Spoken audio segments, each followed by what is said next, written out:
నమస్కారం అండి. ఈనాటి కమ్మని కథ పేరు నీలాంటి వాడే. వినిపిస్తున్నది మీ విజయభాస్కర్. రామేశం కామేశం ఇరుగు పొరుగున ఉన్న భూస్వాములు.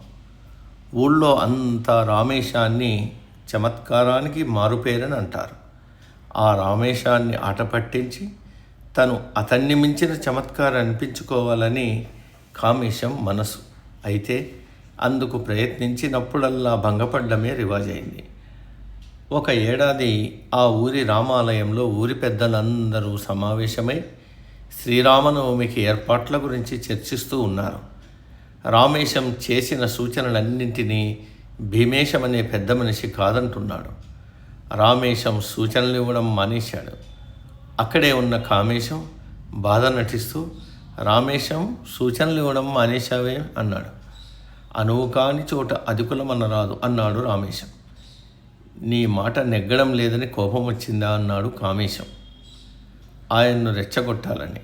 పేదవాడి కోపం పెదవికి చేటు అన్నాడు రామేశం.